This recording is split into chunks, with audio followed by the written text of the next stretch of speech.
Uma doença que mata uma pessoa a cada 10 segundos no mundo. Essa é a estatística da Federação Internacional de Diabetes, que é ligada à Organização Mundial da Saúde. Estima-se que no Brasil, mais de 10 milhões de pessoas são portadoras da doença. Só que mais da metade delas não sabem que têm diabetes. Pelo Ministério da Saúde, de acordo com a nossa população, é estimado que tenha de 3.700 a 3.800 casos. Porém, nós ainda não temos essa quantidade, o que não quer dizer que tenha todos esses casos. Pode ser a mais, como pode ser a menos. Por isso a importância da gente estar divulgando para estar achando novos casos. A diabetes tipo 2 é a que atinge mais pessoas. Ela ocorre quando há um aumento da taxa de açúcar no sangue. Os principais sintomas são sede excessiva, perda de peso, fome exagerada, vontade de urinar várias vezes ao dia e difícil cicatrização de feridas. Alguns dos fatores de risco são a obesidade, o sedentarismo e o histórico familiar com casos da doença. Quando o diabetes não é tratado, as chances do paciente ter um ataque cardíaco aumentam. Ele ainda pode ficar cego ou sofrer amputação de um dos membros inferiores. Quanto mais cedo for diagnosticada a doença, melhor a adaptação da pessoa que sofre de diabetes ao tratamento, que na maioria das vezes inclui uma alimentação equilibrada e saudável, além da prática de exercícios físicos regulares. O teste é rápido, simples e gratuito e pode ser feito em qualquer unidade básica de saúde. Numa pequena gotinha, é possível medir a quantidade de glicose no sangue. Se der alterado, essa enfermeira vai estar encaminhando o paciente para um laboratório para fazer uma análise mais fidedigna. Se nesse exame laboratorial também der alterado, aí ela vai estar encaminhando para o clínico da unidade, né, o médico que atende na unidade de saúde. Esse médico vai estar avaliando, solicitando novos exames e já iniciar o tratamento. Aí faz um cadastro, nós temos um cadastro que é feito pelo Ministério da Saúde. A gente realiza esse cadastro desse paciente e já inicia com o tratamento, se necessário, e os medicamentos são gratuitos também, vem do Ministério da Saúde. E agora, então, para tirar algumas dúvidas sobre a diabetes, eu vou conversar aqui no estúdio, ao vivo, com o Dr. Alessio Sandri. Seja bem-vindo ao UP Notícias, Dr. Alessio. Obrigado.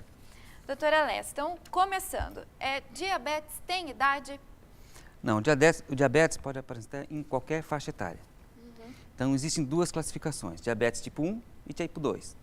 A tipo 1 é mais comum na infância e na adolescência, porque é uma doença autoimune, ou seja, as células do seu pâncreas param de produzir insulina. Isso significa que é uma doença hereditária?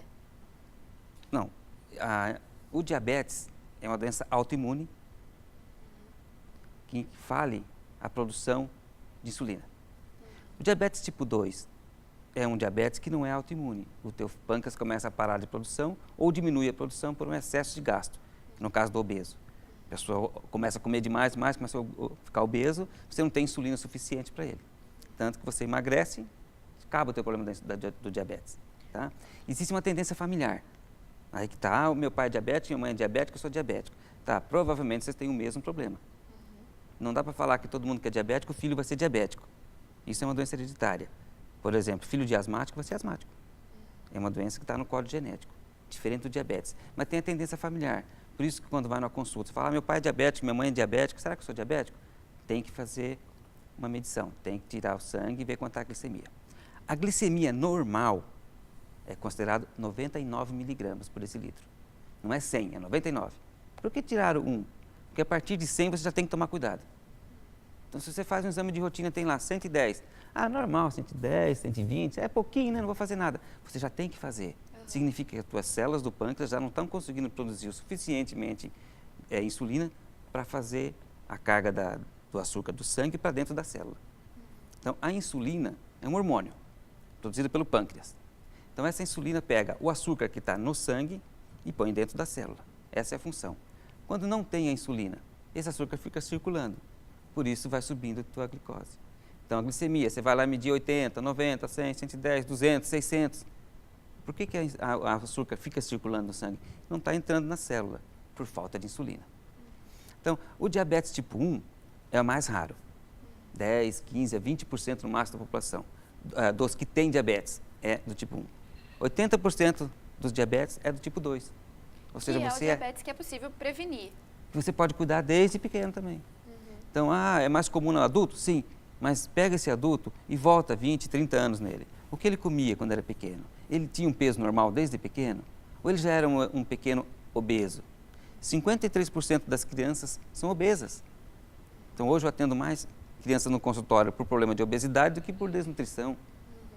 Doutor, e existem alguns casos até de pessoas que têm diabetes, que a pessoa perde a visão, alguns casos até que pode gerar uma trombose, e isso, depois que a pessoa descobre que ela tem diabetes, é possível prevenir essas consequências? Justamente, quando você já faz o diagnóstico de diabetes, você tem que começar a tratar imediatamente, não é amanhã, é hoje. Sua glicemia subiu, glicemia em jejum, você ficou lá 6, 8, 10 horas em jejum. Então não é aquela glicemia que você acabou de comer e tira o sangue, vai dar sempre alta. Então, glicemia de jejum acima de 99, tem que procurar auxílio médico. Tem alguma coisa errada com você. Você não vai ser classificado como um diabético, mas a tua glicemia está acima da média. Vamos verificar o que está acontecendo. Será só com um erro de dieta? Tem que tratar. Se você começa a ter frequentemente uma glicemia acima da média, vai começar a ter os problemas. Problemas circulatórios. Porque esse açúcar, em vez de ele entrar na célula de todos os órgãos do corpo, ele fica apenas circulando. Então, vai ter locais que vai faltar açúcar. Então, se falta açúcar no teu cérebro, você desmaia. Se você falta açúcar nas outras células musculares, você não tem força. Então, você vai começar a ter problema de parestesia, dores nas pernas, má circulação. Existe uma patologia muito comum, que muita gente conhece, chamada pé diabético. Você começa a ter uma falta de circulação nos pés e, às vezes, tem que amputar um dedo, amputar o pé, porque não vai circular mais. Por quê? Por causa do excesso de açúcar na circulação dentro do vaso, que não está entrando na célula. Aí não funciona. E tem alteração visual, alteração motora. Então, tem como a pessoa prevenir mesmo de chegar a esse extremo, né, doutor? Que é, primeiramente, cuidar da alimentação e atividade física, seria Sim, isso? se você faz o diagnóstico precoce e começa a tratar precocemente, esses efeitos colaterais você não vai ter.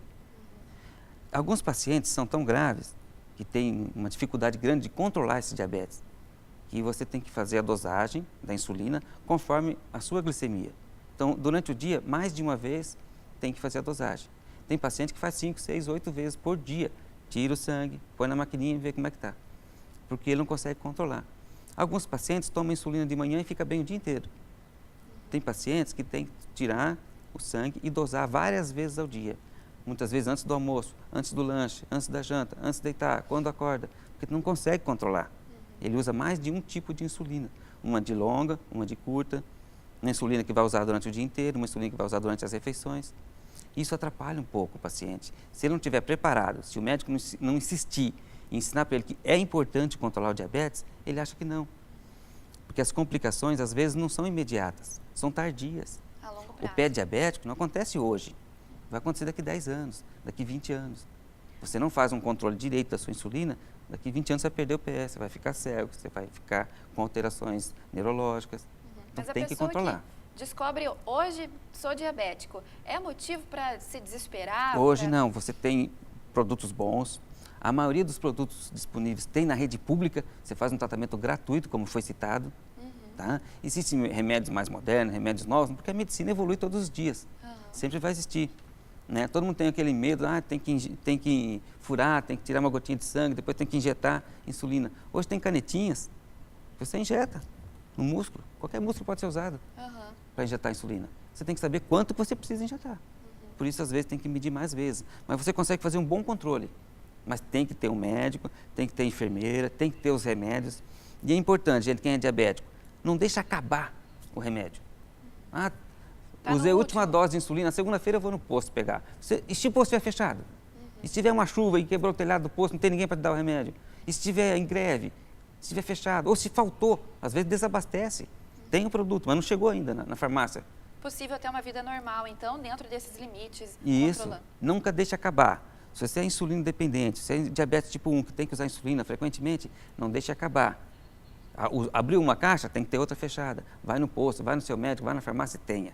Se for diabetes tipo 2, que não é insulina dependente, mas você tem que tomar alguns remédios, faça os medicamentos direitinho, faça atividade física. E, gente, não tem jeito, tem que fechar a boca. Tem que controlar, né, Não adianta querer tomar leite condensado todo dia, tomar chocolate todo dia. E o álcool também é importante O álcool, frisar, né, doutor? o pão, É o hidrato de carbono, cancelar. tudo isso vira açúcar quando cai dentro do sangue. Tá Tem que certo. fazer uma dieta. Ficou a dica, então. Muito obrigada pela sua participação, doutor Alessio. Aqui no Perotice está convidado para voltar para dar mais explicações para a gente. Obrigado. Doutor Alessio, antes da gente encerrar, e esse calor, hein? Mais de 30 graus lá fora hoje. Pois é, gente, uma dica. Toma água e fica na sombra. E sai de casa se precisar. Né? E deixa para bater bola, jogar. No finalzinho da tarde, as criancinhas precisam tomar sol para não pegar osteoporose, para não ter deficiência de cálcio. Não vai fazer tomar banho de sol meio-dia, né? É verdade. 7 horas da manhã, final da tarde, e manter as crianças bem hidratadas. Tá certo. Então ficou aí a dica do doutor Alessio.